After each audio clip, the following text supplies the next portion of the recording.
For joining us today. We have John Greaves from the NRC, George Wilson from TerraPower, Beth Very from the Canadian Nuclear Safety Commission, and Michelle Katz from GE Vernova Nuclear Energy, Hitachi Nuclear Energy, I think is where the full, I think, the GE names, they start to grow over time. Anyways, before we begin, just a couple of housekeeping notes. Just please keep your electronic devices on silent. Note that this session is being recorded. And for Q&A, here in the session room, please take a moment to scan the QR code on your device. You can participate in the QA session. And for those of you joining virtually, you'll find there's a box to the right of your screen with tabs for the electronic Q&A, live polling, and feedback.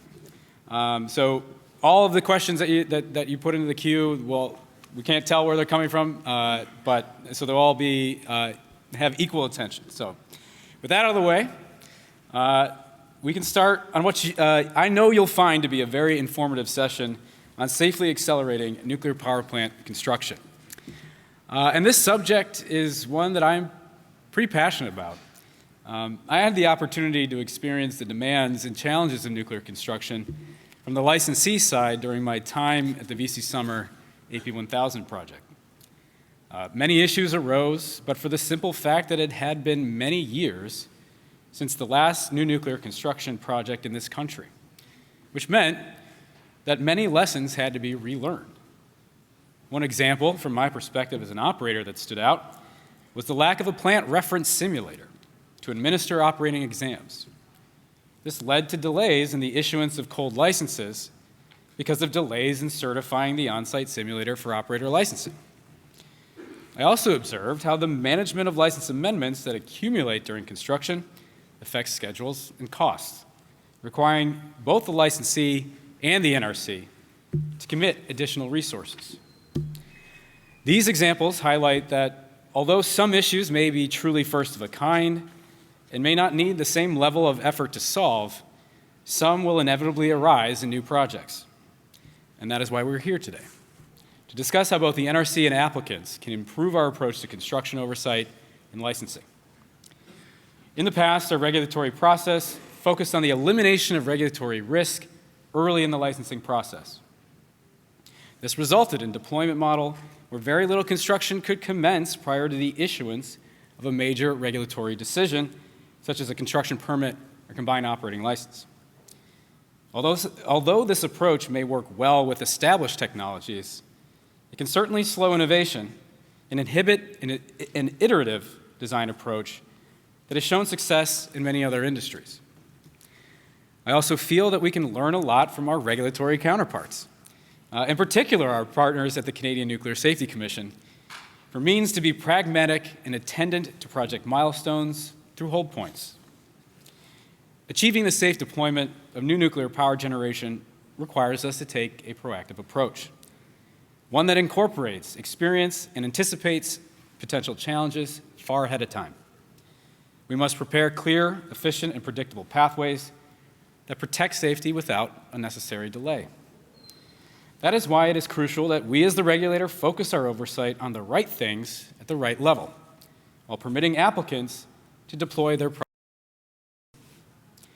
To that end, the NRC has been reviewing our approach, both to licensing and oversight, to enable the safe deployment of advanced reactors, which John will be speaking to a little bit more today. And this review has benefited from significant engagement from stakeholders, like those represented by our panelists, to help us identify where our regulations and guidance have been overly burdensome with limited benefit to safety. So I want to thank our panelists again in advance for the important work that you are doing to move the industry from a period characterized by meetings, pencils, and calculations to a landscape dotted with cranes, steel, and hard hats. I look forward to hearing about the different approaches and ideas that may help us achieve that vision. And so I encourage you in the audience to provide those questions, help contribute to this conversation, and help feed our thoughts and discussion. So with that, we'll begin with John Greaves of the NRC. John Greaves serves as the Acting Director for the Division of Advanced Nuclear Reactors and Non-Power Production Utilization Facilities, or DANU, in the Office of Nuclear Reactor Regulation. John has joined the NRC in 2009 with the NRC's Region 1 office. And since joining the NRC, he has held positions of increasing responsibility, including starting as a resident inspector and then senior resident inspector at the Susquehanna nuclear power plant and a regional state liaison officer. Before joining the NRC, like any good nuke, Mr. Greaves served in the U.S. Navy as a nuclear-trained submarine officer and also served as an instructor at the Navy's nuclear power school and prototype training facilities, something I know a little bit about. And the work that he will speak to today is exactly the type of innovative, fit-for-purpose solution that will allow the NRC to meet the innovation and diversity of the advanced reactor landscape of tomorrow. So with that, John, take it away.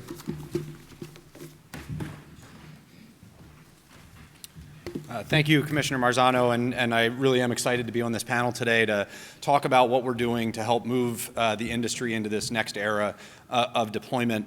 We have certainly, if I think about the last year, had an extremely busy year. It's been a bit exhausting.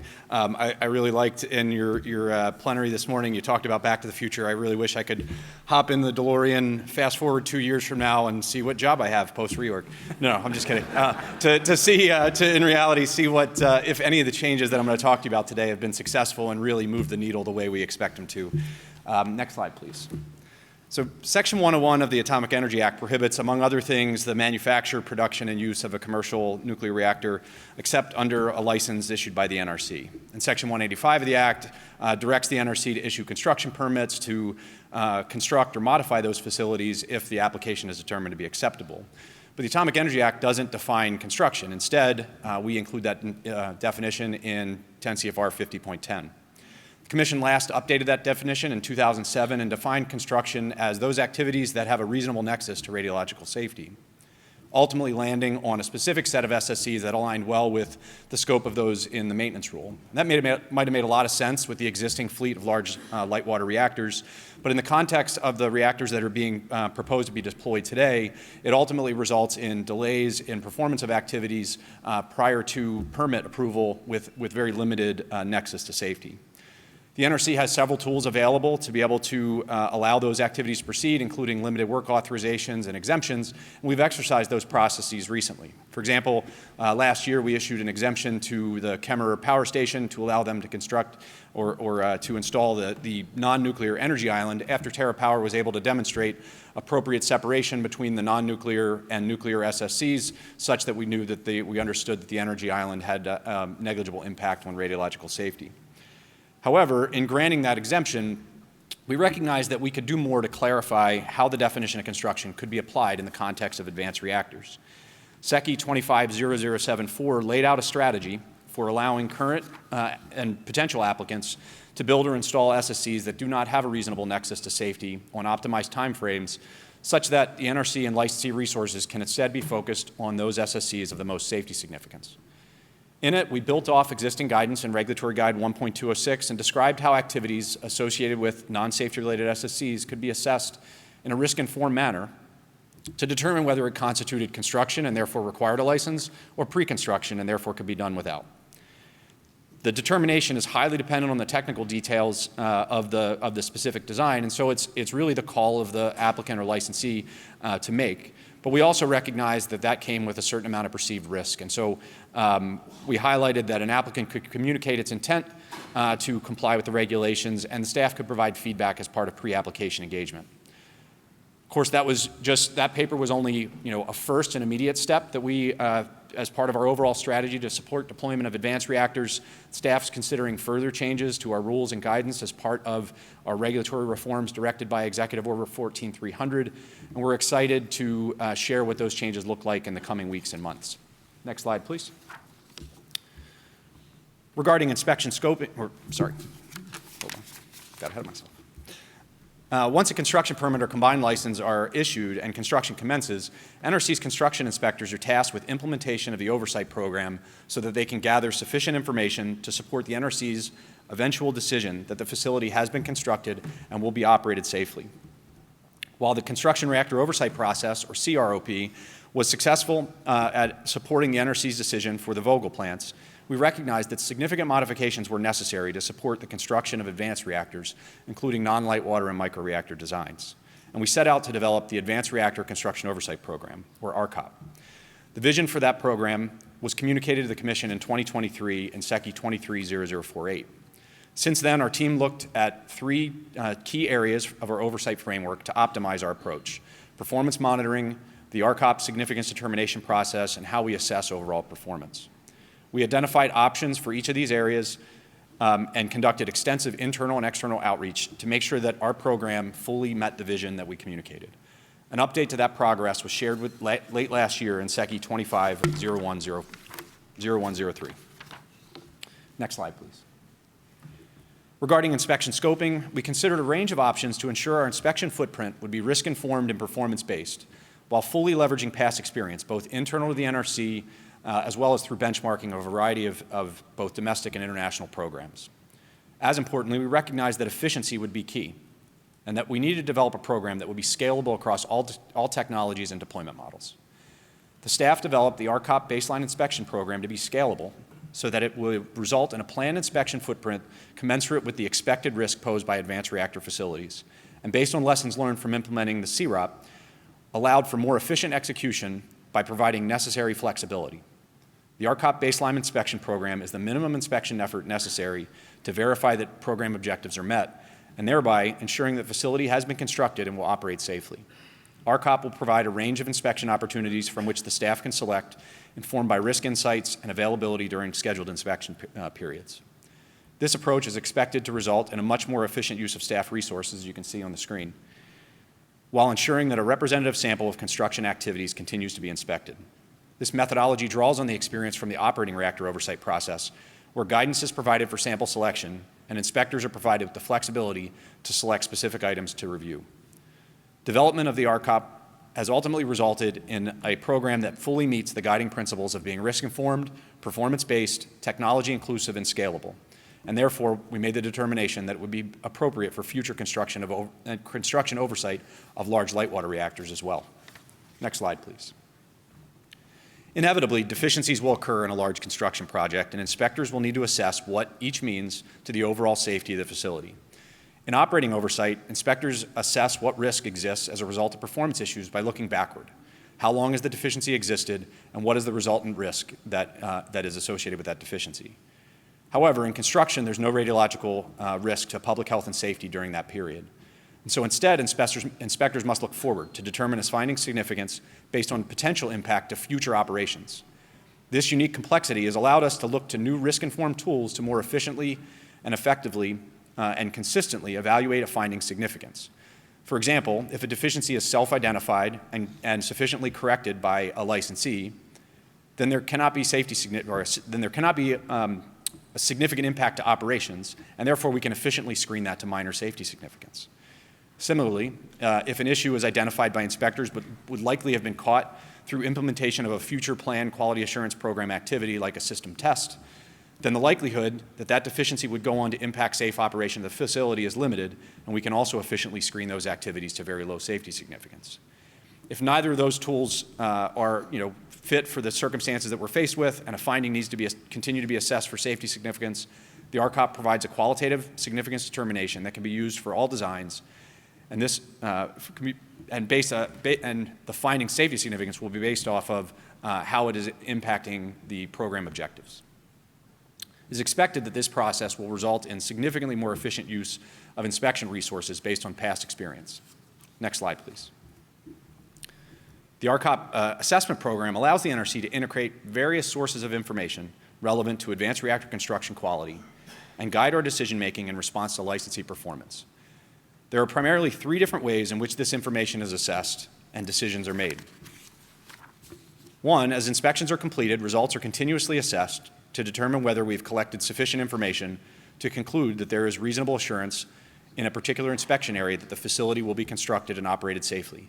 That's how we ensure we're performing the minimum amount of inspection necessary. Two, the NRC can prescribe additional inspection as a result of performance, primarily driven in response to safety significant findings. And three, it also includes the ability to adjust our inspection scope from the first reactor through the nth to ensure that our oversight program is appropriately scaled to the specific circumstance each build represents. Next slide, please. Ultimately, the staff will be ready to implement the RCOP when construction and manufacturing activities begin. Initial RCOP inspection guidance documents were issued early this year, and we will be issuing the first set of inspection procedures in the coming weeks. While we recognize the need for a working program in time for these early builds, we also acknowledge that the program will need to evolve into the future as new technologies are introduced and as experience is gained in implementation for these first iterations. And we remain committed to that continual learning. Thank you for your time, and I will turn it back over to Commissioner Marzano.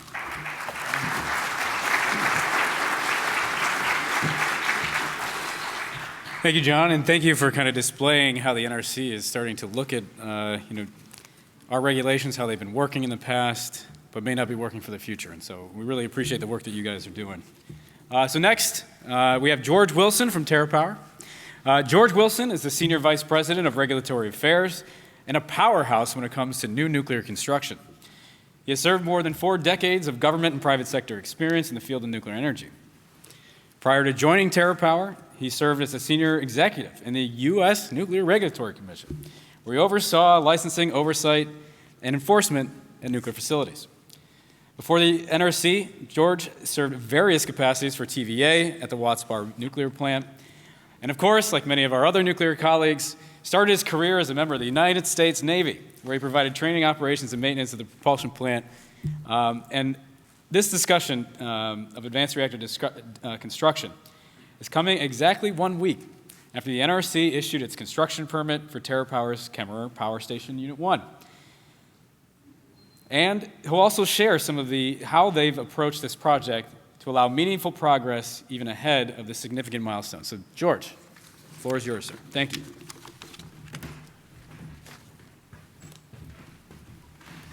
Thank you, Commissioner. Good afternoon, everyone.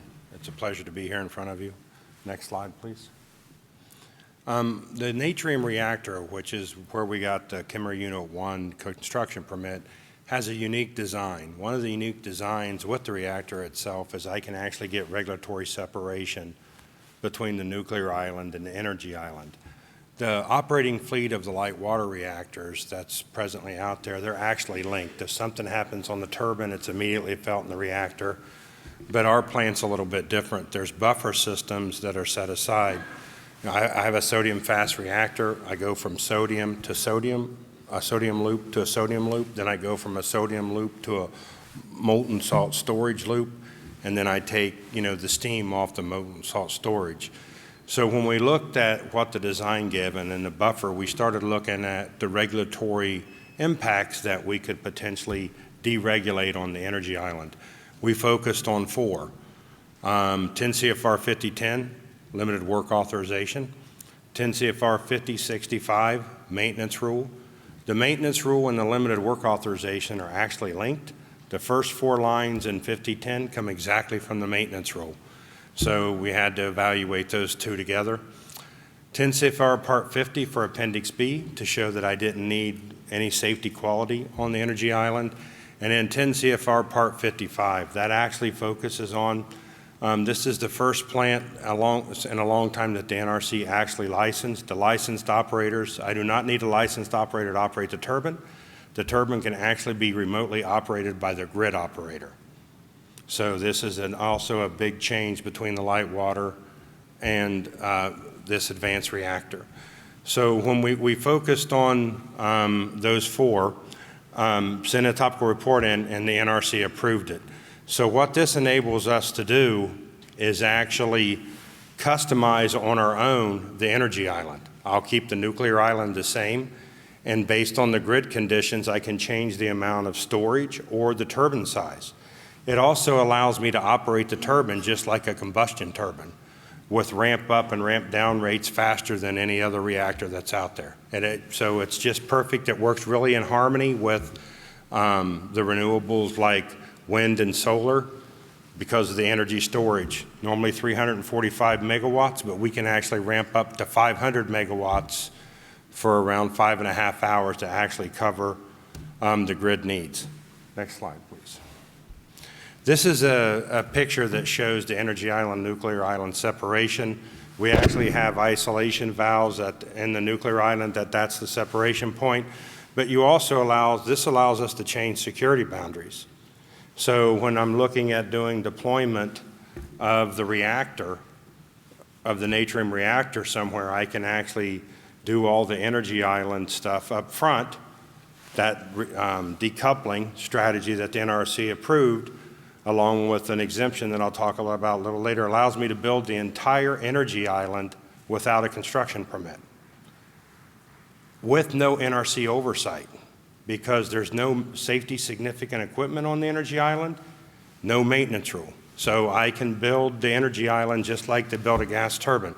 Still have to meet the SIP standards from FERC, but this changes the way construction can be done. Next slide, please.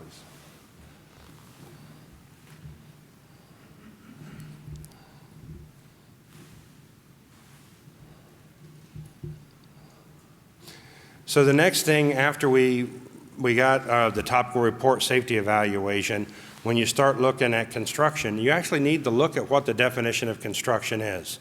So as we started looking at what the definition of construction is, we can build the energy island. What can I do on the nuclear island part, or what do I need to get a potential exemption from the NRC on to move on?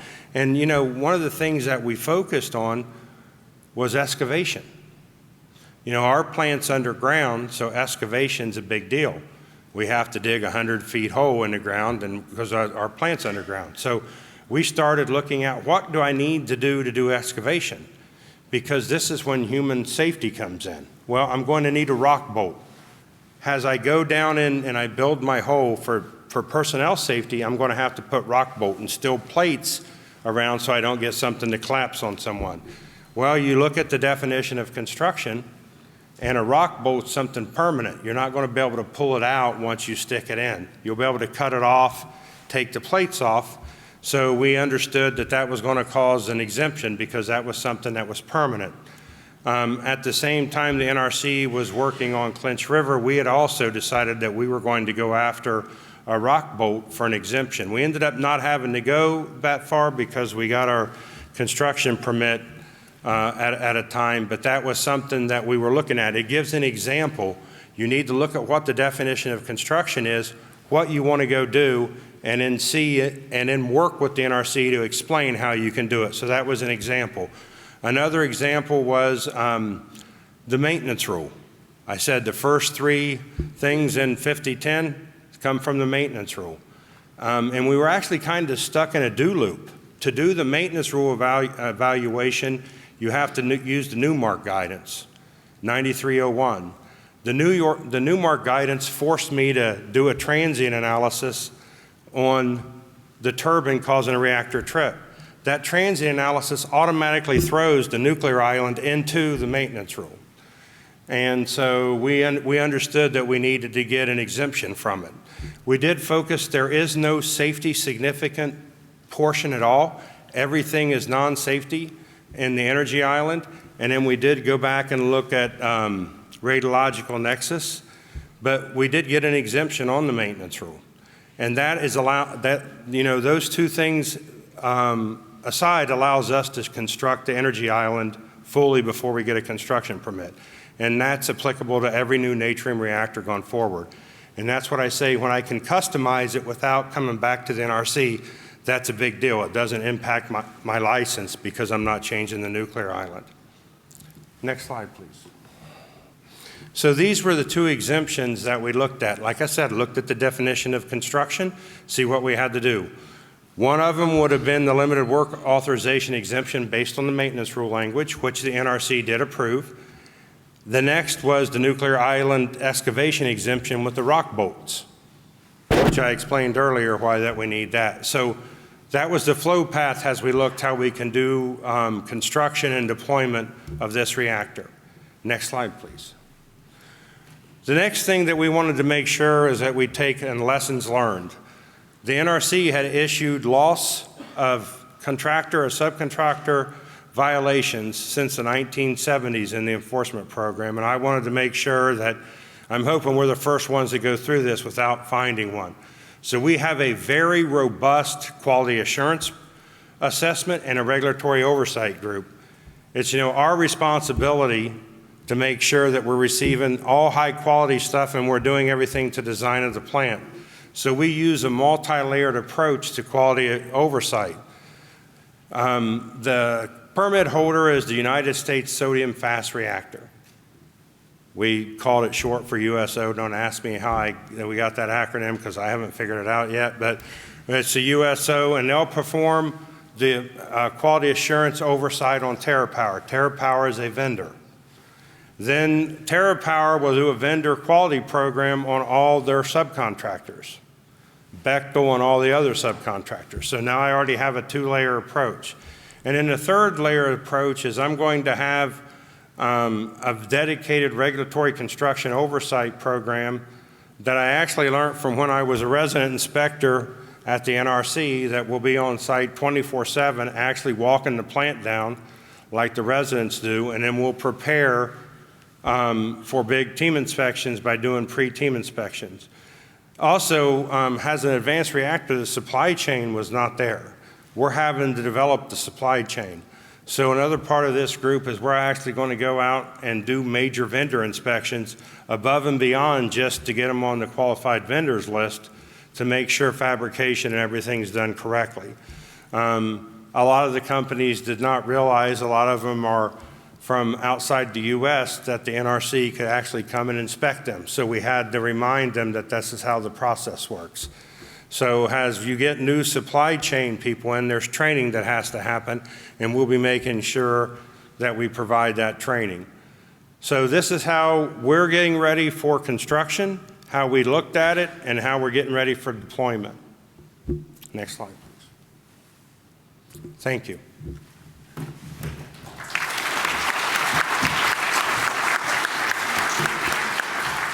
Thank you, George. That's very interesting. And yes, stepping away from the concept of reactor power following steam demand is a crucial one. And these new systems, these new designs that are coming out, really have to rethink kind of some of our old models. So thank you for highlighting that. All right. Next is Beth Very, Director of Advanced Reactor Licensing at the Canadian Nuclear Safety Commission. She is responsible for licensing new nuclear reactors, leading pre-licensing activities, including vendor design reviews, and advancing the CNSC's organizational readiness for small modular reactors and advanced technologies. Her team led the review of Ontario Power Generation's licensed application to construct a BWRX 300, the first small modular reactor now under construction amongst G7 countries. Prior to joining the CNSC, Beth served as an engineering director for a small modular reactor developer and held several senior positions supporting Canada's operating nuclear fleet. I mentioned at the top that I see there are some great opportunities for the NRC and the CNSC and the international regulatory community itself to borrow great ideas from our neighbors. And I'm looking forward to your presentation to speak to the role of regulatory hold points in particular as a tool for pragmatic construction oversight. So thank you, and please come to the stage. Thank you. Thank you very much for that introduction. Good afternoon, panelists, colleagues, conference goers, online and in the room. I'm Beth Very, the Director of the Advanced Reactor Licensing Division with the Canadian Nuclear Safety Commission, and it's a pleasure to be here with you today. I'd like to thank the NRC for inviting me to be a part of this important and exciting session. Yesterday, when Chairman Nee was asked what success looks like, he emphatically said, shovels in the ground. And I feel that this session is all about that. It's about accelerating advanced reactor construction. Today I'll be talking about the CNSC's experience with using regulatory hold points in the construction of new nuclear power plants in Canada. Next slide. Next slide. I'll start by highlighting at a general level some of the ways that the CNSC is an effective and efficient regulator of nuclear power plants. As an effective regulator, we use a robust performance-based regulatory framework focused on outcomes, and that allows licensees some flexibility in how they meet our safety requirements. We support innovation by maintaining a technology-neutral regulatory framework, and by also offering vendor design reviews, which these reviews help technology developers to understand and move towards meeting our Canadian requirements. As an efficient regulator, we conduct effective and efficient reviews of license applications. Our most recent one was the license to construct application of the Darlington New Nuclear Project, and we completed that in 26 months, which is less than our 32-month target, but there's always room for improvement. We focus our readiness efforts, such as our internal capability and capacity, as well as our developing of regulatory clarity on technologies with the highest likelihood of being deployed in Canada, so that we're ready when they arrive. Now let's take a closer look at regulatory hold points and how they operate as a distinct and important element of an effective and efficient regulatory approach to advanced reactor construction. Next slide. So what is a regulatory hold point? When granting a license, such as a license to construct, the Commission can include conditions such as regulatory hold points. These mandatory hold points allow the licensee to carry out construction activities up to a certain stage. But they can't proceed beyond that stage until the hold point is formally released. Next slide. We've been using regulatory hold points for many years, approximately 20 years, and it allows us to enable a step-by-step progression of licensed activities. For instance, regulatory hold points are used for facility refurbishments. They have been and they are currently being used for facility refurbishments that extend the life of a facility for several decades. On the screen, you'll see 4 hold points that we've used for return to service following a refurbishment. Next slide. Regulatory hold points are now being used for new facilities and their construction. Regulatory hold points can be set by the Commission for new facilities during the licensing process. These regulatory hold points focus on analysis and design of safety-important system structures and components. And they can vary based on the facility type or the license phase. Next slide. Let's take a look at a real-life example, the Darlington New Nuclear Project, which is currently under construction. This is the first power plant license to construct that's been granted by the Commission in 40 years. The application for the license was reviewed in 26 months, as I mentioned. Note that the BWRX 300 design process was still underway at that time, and it still is. So to support the efficient regulatory oversight of the iterative design process of this first-of-a-kind reactor, the CNSC staff proposed 3 regulatory hold points.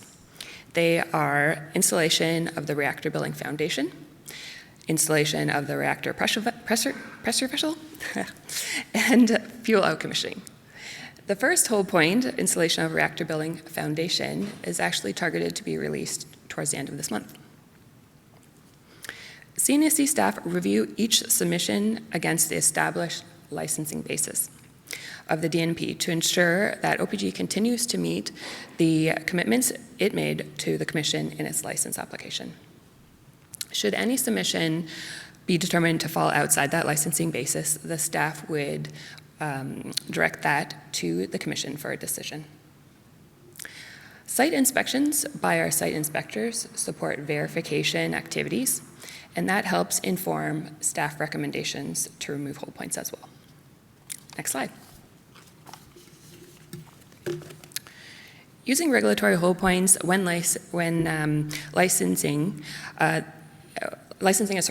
using regulatory hold points when licensing a design that includes novel construction features is supported through regulatory hold points without compromising safety. What do I mean by this? Well, regulatory hold points provide the proponent more time to demonstrate that their alternative approach meets or exceeds safety requirements, right up to the actual construction activity, potentially. The example that I have on the screen in blue is the novel construction technique of a diaphragm plate steel composite. It's been being proposed for the BWX 300 design as an alternative means of containment, as opposed to the traditional leak-tight concrete.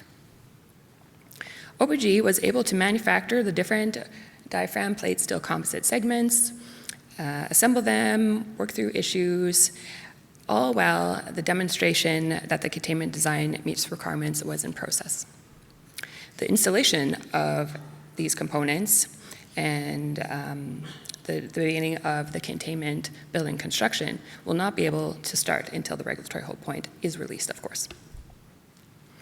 What I also want to highlight through this example is that regulatory hold points support contemporary project delivery models by allowing design and construction to proceed in parallel while ensuring safety, security, and the environment are protected. One consideration regulators could keep in mind if you're considering this type of approach is that it can create periods of high workload for the regulator as the regulatory reviews become closer to being on the critical path, which is not a place that we are used to being. Next slide. Before I conclude, I'll just go over some of the advantages of this approach. Regulatory hold points allow for efficient regulation through risk-informed control over key milestones, providing regulatory certainty and predictability within the licensing basis that's established by the Commission. They enable early detection of potential systemic issues by creating defined checkpoints where evidence must be provided before construction can proceed. This allows the regulator to identify emerging design, manufacturing, or quality assurance problems before they propagate through the project. And third, first-of-a-kind reactor designs are often still in development when proponents apply for a license to construct. Regulatory hold points allow the CNSC to use a phased approach to licensing while the design is still underway without compromising safety and security. A couple points to consider to ensure the process goes smoothly. One is that regulators should encourage the proponent to provide their submissions in a timely fashion so there's not large bottlenecks. And also regulators should ensure that the closure criteria that are associated with each hold point is very clearly defined. Next slide. In conclusion, the CNSC is an effective and an efficient regulator that uses risk-informed tools like the regulatory hold points to effectively license nuclear power plants. They are mandatory checkpoints established by the Commission used to enable controlled, phased advancement of activities within the licensing basis. And by enabling design and construction to advance in parallel, regulatory hold points support contemporary project delivery while upholding safety, security, and environmental protection. Thanks very much.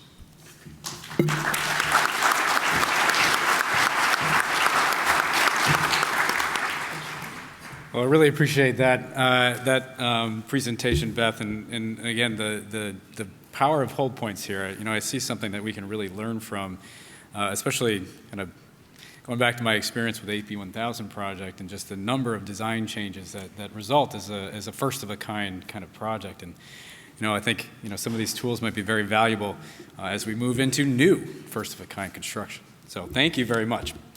All right, our last presenter is Michelle Katz from GE Vernova. Michelle is the Senior Vice President of Regulatory Affairs and Licensing with over 20 years of nuclear experience in both government and the private sector. Prior to working at GE Vernova, she worked at the U.S. Nuclear Regulatory Commission in positions of increasing responsibility, from resident inspector to a policy advisor for Chairman McFarland. She currently serves as the chair of the World Nuclear Association Cordell Working Group. Michelle earned a bachelor's in nuclear engineering from North Carolina State and recently completed her MBA at the University of North Carolina in Wilmington.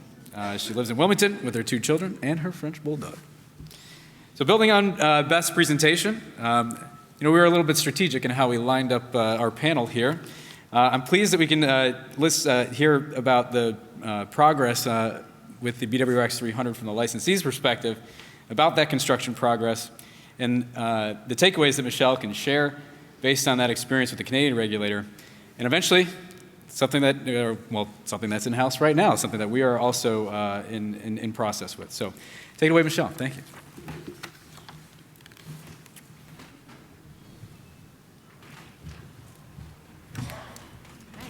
Good afternoon, everybody. Everybody's still awake after lunch. That's good. My name is Michelle Katz, and I'm the Senior Vice President of Regulatory Affairs and Licensing at GE Vernova, Hitachi Nuclear Energy, or GVH for short. It's much easier. It is an honor to be here on this panel, especially one chaired by Commissioner Marzano, and just coming to the rig, just feeling the energy when I walked into this conference, and all of the amazing people here. I just love it. So I'm very happy to be here. So at GE Vernova, our mission is clear, it's straightforward. We are accelerating the energy transition. This means we're electrifying the world while decarbonizing it. So today, technology in GE's portfolio helps generate almost 1/4 of the world's electricity. It's a lot. So around the world, energy demand is rising. I think we all know that. We know that we need low carbon, secure, and capable of supporting AI and other mission-critical infrastructure. So like many of you, I use AI for important things. I use it for helping create pictures of my French bulldog and my cats in Victorian clothes. But also AI is really becoming critical infrastructure. And I did a little research because I was like, why is AI so important? So today, data centers in the United States consume about 4% of all the electricity in the United States. That is similar to a city the size of New York City. And that demand is projected to double, by more than double, by the end of the decade. So what is AI used for? It's used for detecting cancers earlier by analyzing medical imaging faster than humans can. It prevents cascading blackouts by predicting grid failures in real time. It stops financial fraud in seconds, milliseconds, through advanced transaction monitoring, and helps protect critical infrastructure and support national defense, cybersecurity, optimizing logistics, and analyzing large-scale intelligence data. All of that requires a massive amount of always-on electricity. So at GE Vernova, we are working across the energy ecosystem. So we work in gas, steam, hydro, grid technologies, and nuclear to provide dispatchable, flexible, and reliable electricity. But we also know here, especially the folks in the room, that without firm, carbon-free, always-on power, there's no credible path to net zero. And that's where nuclear comes in. But importantly at GE, we are not starting from scratch. So our nuclear team does have decades of experience delivering, designing, licensing, and helping build nuclear power plants around the world. So our next evolutionary design, our BWRX-300, which we'll talk a little bit about today, is our 10th generation of boiling water reactor, hence the X in the name. Our focus is, we heard a little bit, I guess it was yesterday, is to be as boring as possible in our design. So we're trying to take advantage of as much as we could from previously licensed designs. We want it to be passive and inherently safe, and have a design intentionally optimized for modular construction and repeat deployment. Because at the end of the day, scale is key. Decarbonization requires technologies that are not only safe and reliable, but they have to be buildable, repeatable, and predictable. And that's exactly what we are delivering with our design. Okay, next slide. Okay.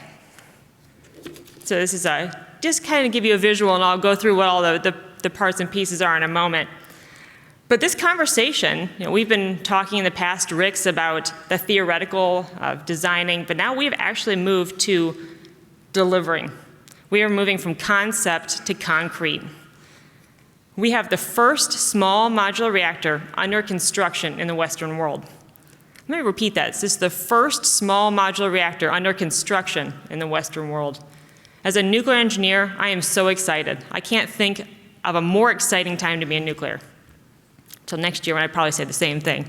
But what makes this possible is clarity in construction sequencing. So understanding what work can be done early before a construction permit or a license to construct is approved, and what is needed for what regulatory authorization is needed. And this is addressed, as previously heard, in SECI 250074, expedited construction of certain structure, systems, and components. Advanced reactor projects involve significant work well before traditional construction milestones. So you have your early site preparation, fabrication of long lead items, and off-site modular assembly. SECI 250074 appropriately focuses regulatory attention on really what's most risk significant and also irreversible construction activities, rather than focusing on work that can be controlled through established quality assurance programs. From an industry perspective, I can't overemphasize how important it is to be able to clarify what constitutes construction and what can be done before a construction permit or a license to construct is approved. Without that clarity, there's a lot of uncertainty around investment and schedule risk. It's very hard for investors. You could end up spending hundreds of millions of dollars before a construction permit's approved or a final investment decision is made. Developers and investors need confidence that work done within clearly defined regulatory boundaries will not need to be revisited later. So our ask, my ask, is that we have clear and durable guidance or something equivalent for SECI 250074 so we know how to implement it and it's clear and investors and companies can rely on it to ensure appropriate early site activities can proceed within those clearly defined regulatory frameworks and continue to apply risk-informed, knowledge-based approach to construction activities. So really quick for this picture, the tent here, and you'll see on the next slide, is where the fabrication of the diaphragm plate steel composite reactor building base mat is occurring. All the final welds have been complete. It will be lifted into the hole where the reactor building is showing it's going. So you see, there's real progress. We've got this hole that's already there for the excavation, or the excavation's nearly complete for the reactor building shaft. And like you see, I'll show you on the next slide some of the components that are already done. Next slide. Okay, more real progress. This shows more real progress with our partner OPG at our Darlington site in Canada. So this is our reactor building base mat using that diaphragm plate steel composite material. We have our reactor building vessel, reactor pressure vessel components, and you can see the reactor building shaft excavation. What matters most is not what is being built, but how it's being built. Much of the safety-related equipment for advanced reactors is now fabricated in controlled factory environments, assembled and tested before shipment, and delivered to the site with quality already built in. But for situations where a project-specific owner has not been identified, NEI 25-05 addresses the fabrication of nuclear components, particularly ASME code items. The factory fabrication under an approved quality assurance program is fundamentally different than permanent installation at the site. Manufacturing in a controlled factory environment allows for greater standardization, repeatability, quality oversight. It enables specialized tooling. It's not dependent on weather. Consistent procedures, thorough inspection and testing under stable conditions. These are factors that strengthen quality and reliability. So treating factory fabrication and site installation differently doesn't weaken safety.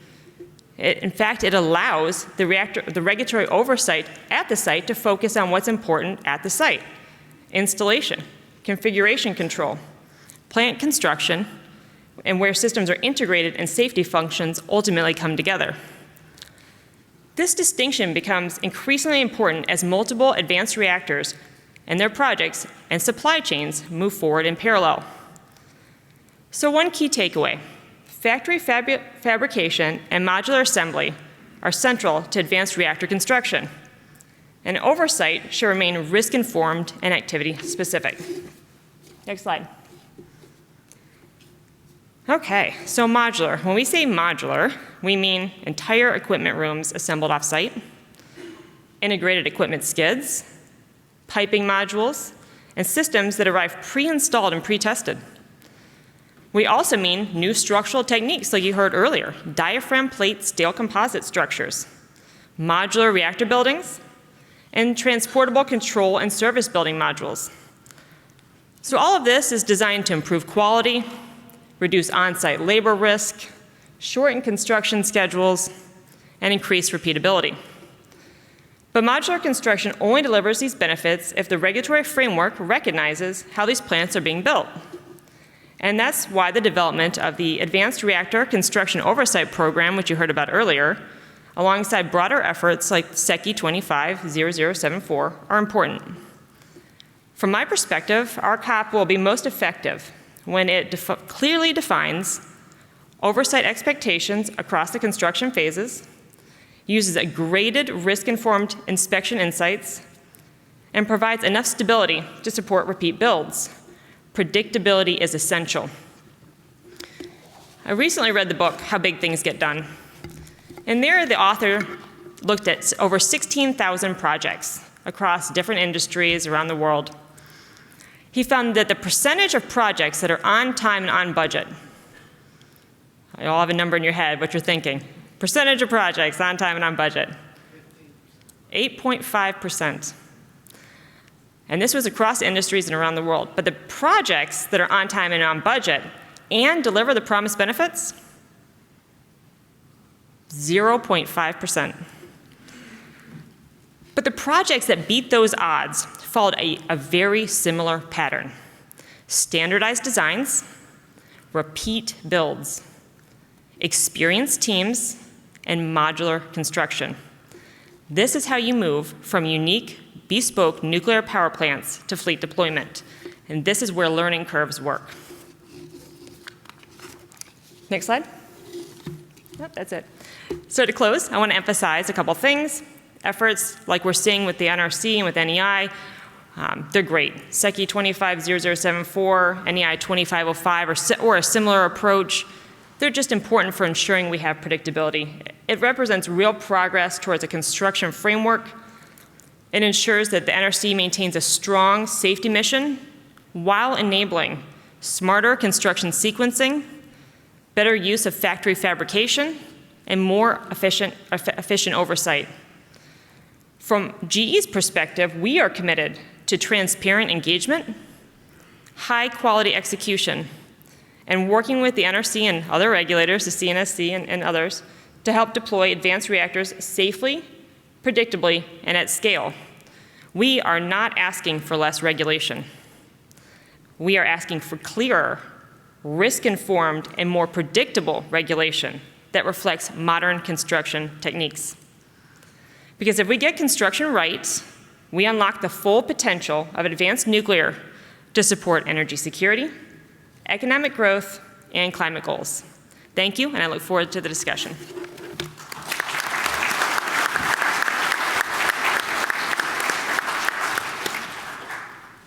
Well, all right, that was quite a series of presentations, and thank you for wrapping us up there, Michelle.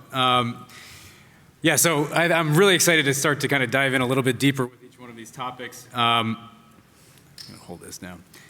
But, you know, building on where Michelle kind of left off, the SECI 25-0074 getting a lot of attention. And so, Michelle, you kind of covered some of the aspects, you know, from your perspective in terms of, you know, how this, what opportunities can come from a more focused definition of construction. But I'd like to hear from the panel a little bit more. I'll start with you, John. What other opportunities may arise from this definition, this definitional change that only focuses on those SSCs that have a reasonable nexus to radiological safety and common defense and security, you know, terms we really love at the NRC. So I want to get into that, and then maybe, you know, thinking beyond what the proposal said, what other opportunities lie ahead, and what limitations might kind of limit our ability to kind of be a little bit more flexible than maybe we want to be? Thanks for the question, Commissioner Marzano. I think it's a good question. You know, I think a lot of what we talk about and what we hear from the industry is, let us take some risks, some construction risks. Let us absorb some of that. And I think historically what we've seen is we've tried to manage that. In the first builds, we started with Part 50 way back in the 50s, and the industry said, hey, there's a whole lot of risk that we might not get an operating license approved, and so there's a whole lot of risk there. So we created Part 52. That requires a final design, and that requires a whole lot of approvals as that design evolves. Now we're, what's old is new again. We're back into Part 50. But what we've certainly seen is that how we apply that, to manage that risk, the NRC, I think, has started at times to go where we probably shouldn't have, right? The Atomic Energy Act lays out what our statutory authorities are, and we really need to know what our lane is, what lane we need to play in, and then stay out of the areas that we shouldn't be. Now, certainly, there's some uncertainty in, well, where are we, right? And so you hear from developers that will say, well, we think this is our lane, but what do you think? Because we don't want to find out we're wrong later, or certainly something like that. So I do think we have a responsibility to provide some clarity. In 250074, when we wrote that, it was kind of an interesting. I'll peel back the curtain a little bit. My boss came to me on a Friday and said, "Hey, I need a paper by next Thursday. What can you do?" And so we sat down, we really put our heads together, and delivered a draft of that paper of how far we thought we could get immediately. What can we do without rulemaking? What can we do with flexibilities that are currently afforded? But we recognize that's just one step. So we didn't develop accompanying guidance. We really want to leverage pre-application engagement. I think that's an effective. We've seen that really work out well. Certainly what we did with TerraPower with the topical report was one method. I know we're doing very similar things with other vendors as well, including GVH. I think that allows us to take a look at the design, have a conversation, and understand how can we apply 250074 for this particular design in a lasting way. That isn't the end road. So as part of kind of fulfilling and building that out, we knew that to really take advantage or really think about how we could manage that risk in a different way would require rulemaking, would require guidance development. And so we are working on that. I think there's going to be a number of changes coming out, like I said, in the coming weeks and months that I think are going to really help to build off of what we did and go quite a bit further. Now, unfortunately, I think we are to a certain degree limited by, we're required to issue licenses, and we don't want anybody out building nuclear plants, kind of willy-nilly. And I certainly know none of the folks on this stage and none of the folks that we engage with are interested in doing that. But there is some legal limit that we can get to, but there's a whole lot of white space between those two places, where we are today and where we would eventually find a limit. And I think that's a lot of space that we can work in and find kind of an optimal solution. Excellent. Did anybody else on the panel want to jump in on that question? Yeah, as John had said, during the pre-application engagements, we actually were trying to think of new and novel ways to move construction forward. And as John had stated, one of our exemptions when we were talking was actually probably part of the basis for that SECI paper. I think we can get there, the NRC can go a little bit further. There's things that, based on where you're building a plant, the environment's a little bit different. Our plant's underground. And so, something that I would look at based on where we were building, if I was building somewhere where the groundwater tables were very high, I would potentially come back to the NRC to say, hey, look, let's look at the dewatering equipment. That really is not a safety nexus. Can I get an exemption? Instead of to put a temporary one in there, can I put the permanent system in there, do the hydraulic analysis for the uplift, and then, leave that. So I do think there's still room, as licensees look, and as we look at where we're building and I start looking at the environment, I still think there's some additional things, because one of the keys is it says you can't do something that's permanent. You need a limited worth authorization. So I would say look at that, because there are some things that would be permanent that are relevant to the safety case. All right, thank you. Let's see here. From the CNEC's experience, I don't think that a more precise definition of construction would benefit us given our regulatory whole point approach. However, I think the the added clarity in the definition is definitely a good initiative. But speaking to John's point about how the industry is willing to take on more project risks, I think that is very evident and something we're seeing at the CNSC. It does require a culture shift within our organization to be used to that. And I'll be specific that this is there's a difference between project risk and a nuclear safety risk. So the CNSC would not allow the work to go forward with any kind of nuclear safety risk, but project risk is something that the industry can take on, and it's a different way of moving forward.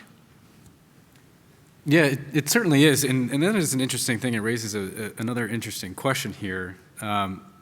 Maybe, Beth, you can kind of talk if this has ever happened, but I'd like to hear from George and Michelle about this project risk concept. But moving in this way, there's a potential that you get to a point, and construction may have progressed through a point or a hold point, and doesn't go to fruition. And so the question is how do you as project owners kind of look at managing this risk intrinsic to the process, and kind of instead of this approach that the NRC has had to kind of eliminate as much of that project risk up front, how are we looking at it different, and how does that help us with getting to faster deployment and faster, getting shovels in the ground faster, I should say?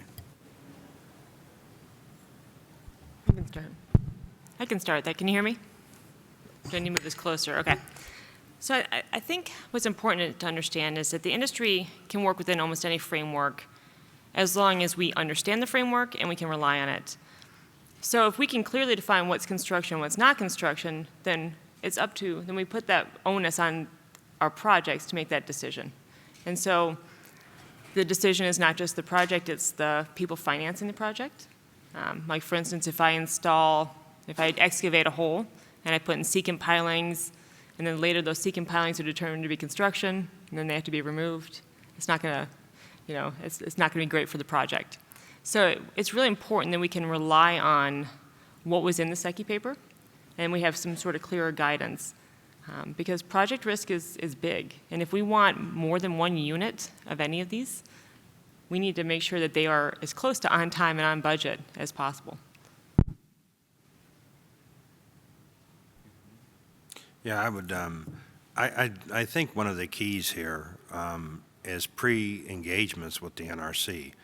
The NRC is actually open as you develop your plan to fruition and come into the NRC. I mean, that was like when we looked at rock bolts or the energy island, nuclear island separation, or even I was talking about the dewatering. I think, the key, it relies on both. You need to use a pre-engagement.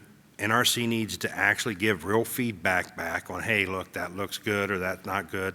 Hey, this is something that you need to think about, because everyone has a risk matrix, and there's pros and cons and monetary values associated with that risk matrix in a project, especially a large capital project like building a plant. So you try to de-risk, as Michelle said, in different ways, and one of the ways to de-risk on the regulatory side is to actually have pre-engagements. And, say, here's what we're going to go do. Here's the pros. I don't see a stop. Do you see a stop? Here's what we're going to go do. It's worked very well with us throughout the process. And, like I said, we had 60 pre-application meetings. And the way I look at it, I'm either going to pay up front or I'm going to pay on the back end. And I would rather pay up front, de-risk the regulatory environment and move forward. And I think a testament of that is how fast and the thorough and the rigorousness of the NRC's evaluation of our construction permit, but it was done quickly because we spent the time up front. And so I think you can do anything in the construction. It's just that you need to bring it up, evaluate it, and then explain it. Well, thank you, George, and thank you for showing how it's done. So I'd like to turn to Beth now. Lots of interest in hold points. Specifically, how you determine which hold points or what the nature of them are, how many to include within the project. And so a lot of folks are asking about, the process by which you establish the level of detail and cooperation with licensees or applicants. And then, is there a revisiting or the need to maybe add a hold point at some point in the project? So as these designs change and evolve, and then getting a little bit more into the details of the hold point process. Well, I'm glad to hear there's a lot of interest in it. I'll try to answer as many of those questions that I can. When coming up with the hold points for the Darlington New Nuclear Project, it was an iterative process of looking at the construction schedule, talking with the licensee, and looking at the design and internally the safety risks of the different activities. It was important not to pick too many hold points, not to get into too much of the granularity. I think a high level is best for hold points. They are a lot of work and a lot of administration to eventually release them. Each hold point could have 20 to 30 commitments that the licensee has to provide submissions for, which have to be reviewed. And as I mentioned in my presentation, you can be getting close to the critical path. The construction timeline is flexible, so sometimes it moves forward and backwards, and trying to have that whole point close to to that is not ideal. So you want to have time to release it with time ahead of the activity. Adding whole points, it's not something that we've felt we've needed during the process to this point. It's not that it couldn't happen. I think we could if we felt there was a need, but as they are now, we feel that they're working well, they're well defined, and will get us to the point of fuel out commissioning. I think I might have covered everything. Okay. Michelle, did you want to give the licensee or the applicant's perspective? Yeah, I'll give the vendor perspective. As a partner to OPG, as the license applicant, coming from US NRC, I wasn't very familiar with hold points, but I have to say, it's I've really come to appreciate hold points. I think it's an effective tool to really make sure that the project is progressing while the design's progressing, while ensuring that their safety is always ensured and that the regulator always has the chance to, or always reviews and keeps the project moving along. So it's a really good approach for licensing. I would like to see some other regulators consider adopting a similar approach. So somebody consider in the rulemaking, maybe? I don't know. Well, that's quite the segue, because, John, I'd like to, we've had this partnership, six-party partnership with Canada, OPG, TVA, GE.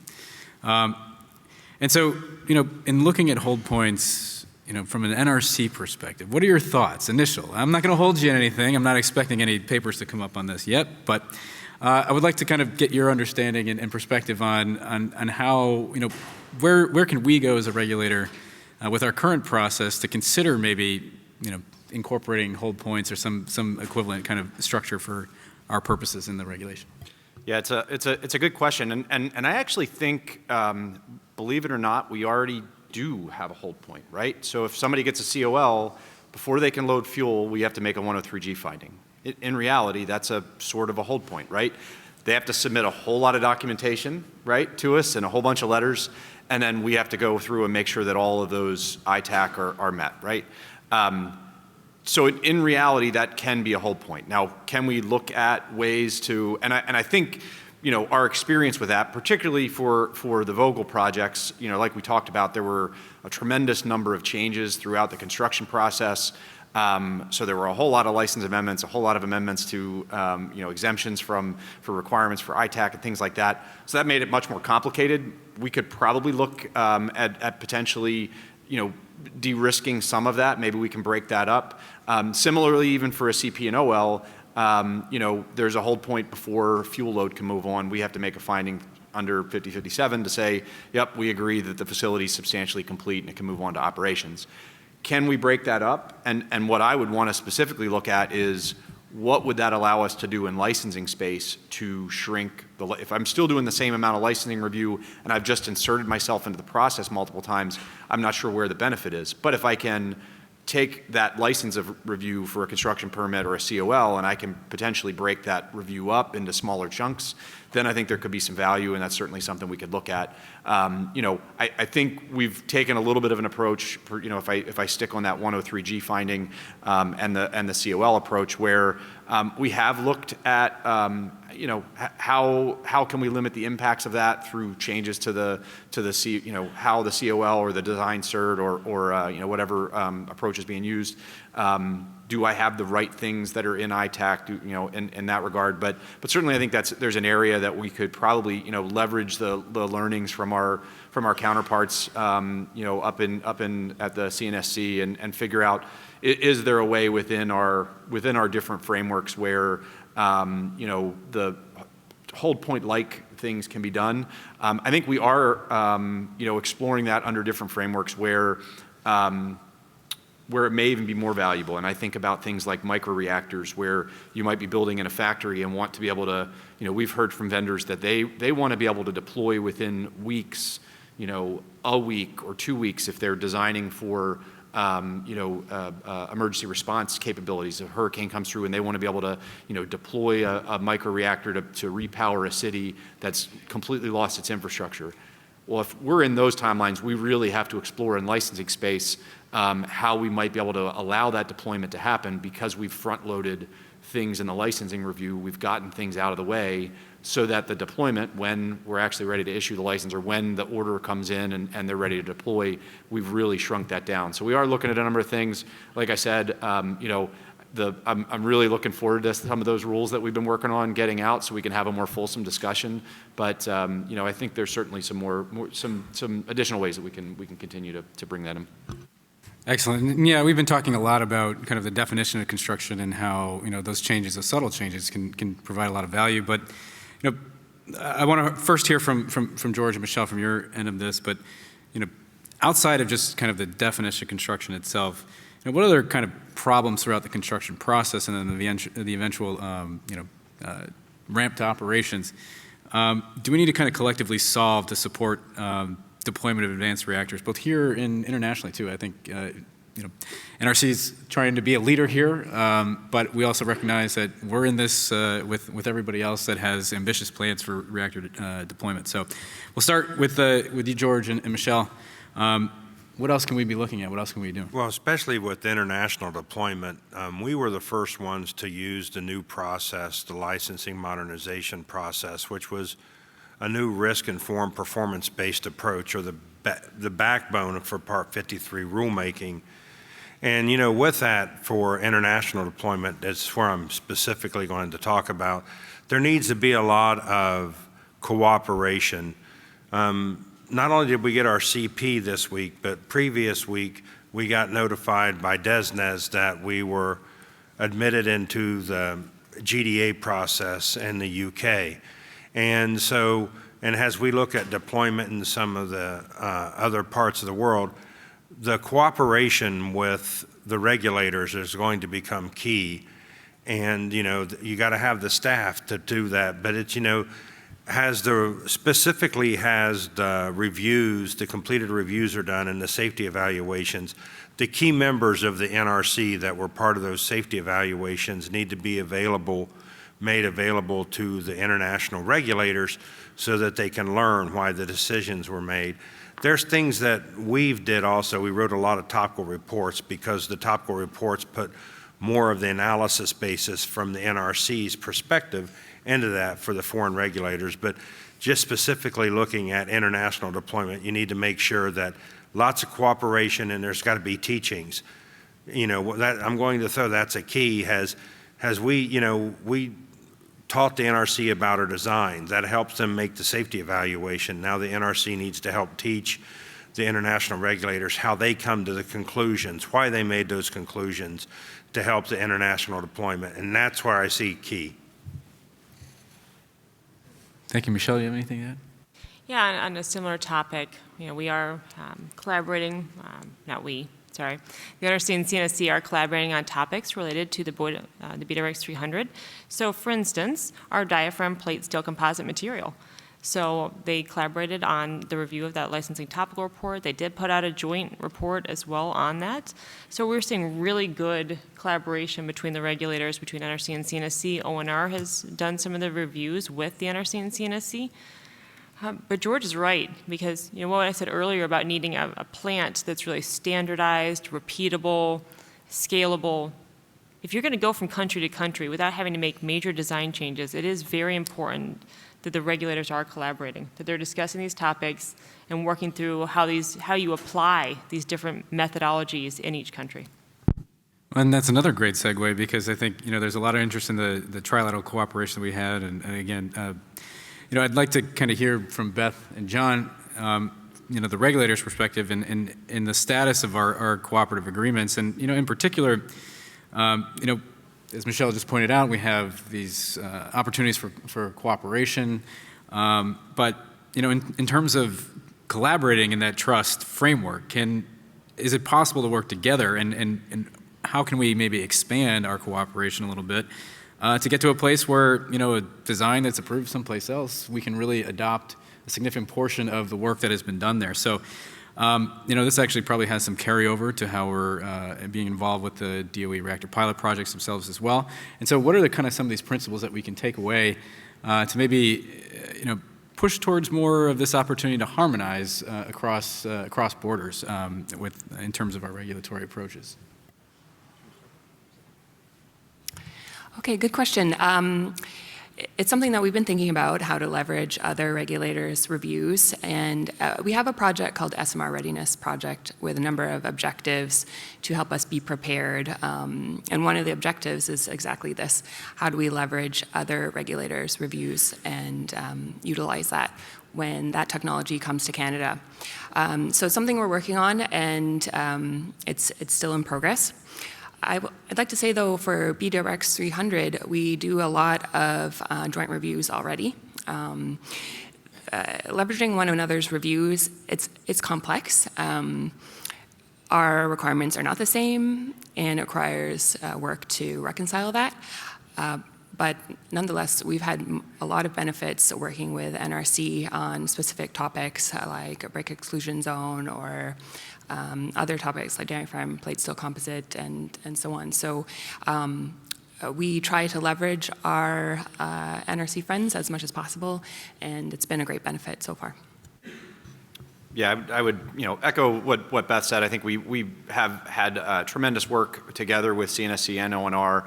I think it's important. We're not collaborating just for collaboration's sake, just to say that we're collaborating. There needs to be a tangible benefit at the end. Is there an issue that we're both challenged with or struggling with within our framework that we want to go address? I think that's where we've seen probably the most benefit in our collaboration with through the MOC.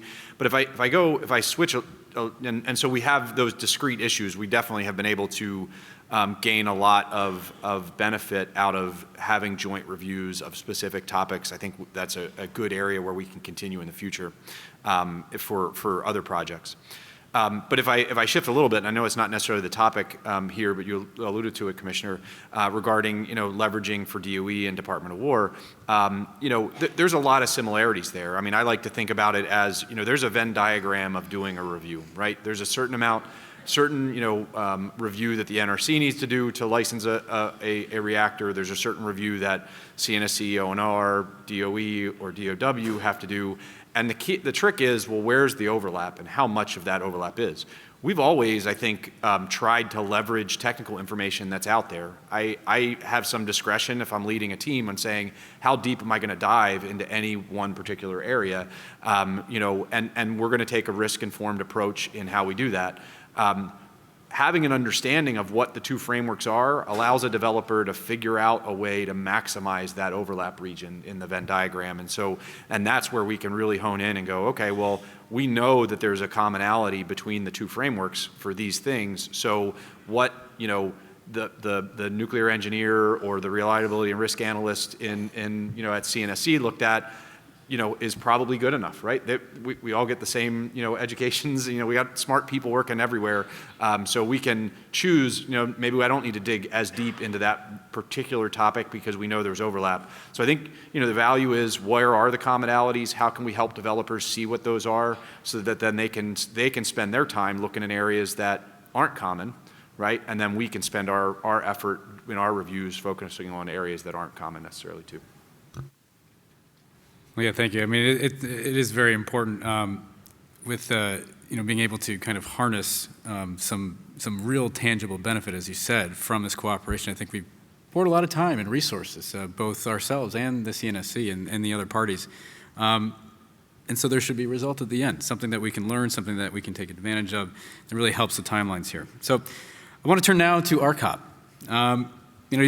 Johnny talked a little bit about it during your presentation, but how do we think a little bit more about how this inspection framework adapts to first-of-a-kind equipment where there are no precedents for inspection procedures, or it's a very novel thing, and I think George, you may have some input here. How quickly can we staff up and develop this technical competency to inspect things that we haven't inspected before? Yeah, it's a great question, and one that I do think about, certainly from a human perspective of do we have the right people and the right technical expertise. But I mean, I will say, while the technologies, particularly to construction oversight, while the technologies are new and novel, the processes aren't necessarily new and novel, right? They're implementing quality assurance programs and processes, and that's what we're focusing on, right? How did they, and then what are the results of those, quality assurance program outputs? They're still hiring and using a lot of the same, prime contractors, engineering firms, that do have plenty of experience and or are leveraging that experience in other industries. So it's not like this is, completely new novel everywhere. It's a matter of, okay, they're applying this quality assurance process. It might be to a new system that we've never seen before. That's certainly harder to think about and make sure we got the right people trained for the licensing aspect. But from a construction inspection standpoint, there's plenty of experience out there, and we can continue to draw off of that. In a similar vein, by focusing on those quality assurance processes and outcomes, it lets me draw broader conclusions based on a smaller sample set, right? I can say I may not have looked at every system where this quality assurance program process, let's say it's their welding process for stainless steel or something like that, right? I've watched them do that in a couple different areas, and I have confidence that they are implementing those processes. They're implementing independent verifications, or things like that, that they're doing their quality assurance checks appropriately, and so I have confidence that they're going to continue to do that. And so if we put the right, if we have the right framework there, then I can set the right baseline scope for that first of a kind. And then at the end of that, once I get done, once we get done our inspection program for that first of a kind, then I need to look at, well, what did I learn? Where were there errors? Was there a new manufacturing process that we had never seen before? And adjust the inspection scope. Hopefully, through second, third, fourth, I can adjust that down because I've learned and they've proven some of these processes. But perhaps I learned something that would require me through construction experience to increase in a specific area. There's an area that we found was very error prone, or we found that the contractor knowledge may not have been there, and so we've decided to put a little bit more resources. So we certainly need to adjust, and the decision-making process we've put in place, I think, is going to let us do that. Yeah, just to build on that, obviously for first of a kind, you're going to see strong engagement from a regulator. Super important that things are focused on what is safety significant and what is most important. We would like to see the lessons learned from our Canadian build with the CNSC and their inspectors. Those lessons learned shared with the U.S. NRC for our TVA build. So we can, learn those lessons once, so we don't have to keep learning them again, and then we can then take those lessons and move them into the next project, our Polish project with our partner OSGE, and onward. So we can learn lessons between countries, so we don't have to keep learning the lessons with every new regulator. The things that I'll add is I got to build a safe and reliable plant. I have to have robust testing, because if first-of-a-kind equipment fails, someone doesn't want to buy my next plant, or I have to do a design change. A lot of this falls on me, And then, but with the NRC, I mean, we built the world's largest sodium test facility in Kimmerer, Wyoming, because we know we have some new novel things that we have to test. And the NRC will be welcome. They have the authority to come and watch that testing. But also it's how you do correlation. There's a lot of industry experience, maybe not in the nuclear experience. It might not be in the nuclear industry. That doesn't mean these components or parts aren't used elsewhere where I can bring that operating experience in, and the NRC needs to look at it, like our thermal salt tanks. You know, the solar system uses that. So we already know that we had to change the design based on some of the design flaws in the solar plant. And also, just because something's new, first of a kind, like we have a seismic isolator that the vessel sets on, you have to look at really what function is it performing. It's actually like a giant snubber. So the NRC's inspected snubbers, so they should inspect it the same way. That's what it's acting. So don't reinvent the wheel. I have to make sure that my components are doing it, because I have to make sure it's safe. Just look at that, and then it's pre-engagement applications. We explain what we're doing, why we're doing it. If you want something else, then bring it up there. But it's my responsibility to make my plant operates as it's designed. Well, that's a subtle but strong point. You know, the NRC, we're looking at programs. We're looking at the strength of those programs, whether they meet our requirements, and correct me if I'm wrong here, John, but yeah, you have to build something that works. And so, you know, the quality is not just from a safety perspective, but from an ability to actually have that plant put power out to the grid. And so really appreciate that. We're kind of coming up on time here, and I'm gonna kind of maybe close out the panel. The question that has been becoming a theme over this conference, which is what success looks like.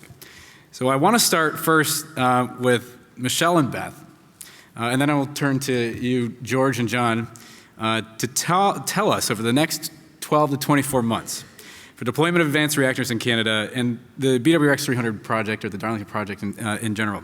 What does success look like? For the CNSC, success looks like finding more efficiencies in our review process and reducing our review time. That is a trend going forward. I see that going forward for the next while. When it comes to specific projects in Canada, the DNP project, success there, we're getting the license to operate application very soon. We're expecting that at the end of the month, and expect to make a decision in 2028. So moving towards that in an efficient way, as well as other projects that are starting at the license to prepare site phase, such as 10,000 megawatts plan for a Wesleyville project near Port Hope, Ontario, and a 4,800 planned megawatts for Bruce C near Kincardine, Ontario. So lots of work on license to prepare site. From a GE perspective, what success looks like is in Canada, they are submitting, OPG, our partner, is submitting the license to operate. It's moving along. In the next couple months, you'll see that. You'll see a lot more progress, and that we'll continue to operate, continue to work safely, on time and on budget, and meeting the intended benefits. In the US, it'll be TVA getting the construction permit application approved and shovels in the ground in the United States. And in Poland, it'll be submitting our preliminary safety analysis report and moving forward the project there. Excellent, thank you. All right, John, George, your turn. For TerraPower, it'll be multiple construction permit applications in for the NRC to be reviewing multiple ones and moving forward with multiple site builds, and making really great progress in Kimmerer, because that's our lead plant, and then with the collaboration of the NRC with ONR, EA, and the other two regulators, making mass progress, because our goal is to do this in 36 months in the UK, which will set a record, and I'm going to need a lot of collaboration from the NRC. So that's where I see, you know, the success for TerraPower. We have multiple ones in and doing construction at multiple sites. Great. Well, I'm glad we're not going to need to look for more work, George. Appreciate that. You know, I certainly, you know, think success for us is that we're providing effective and efficient oversight of construction out in the field. You know, I think a number of, you know, the theme was shovels in the ground. I think the theme for this panel is more electrons on the grid, right? Because we're moving past shovels in the ground. They already have permits. We're already doing construction oversight. It's, are we efficiently able to make decisions, to issue operating licenses, to make 103G findings, to allow plants to load fuel and start up?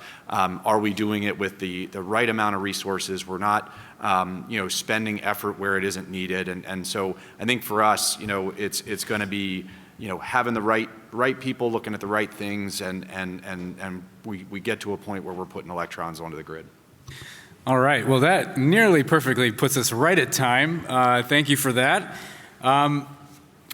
So this is all the time that we've had today, but based on the questions that I'm receiving, there's still a lot of interest and a lot of things that we can kind of cover. And so we'll move on from that, but clearly we can keep going for a long time. And, you know, it's also very clear that innovation is kind of the driving force here, that we're all kind of together, regulator, licensee, applicant, et cetera, vendor, moving towards innovation to be more efficient and effective in construction oversight. So much so that I may have to consider trading in this suit for a high-vis vest and a hard hat. So I'll be coming to you, George, maybe. So everyone in the audience, please, last round of applause for our panelists.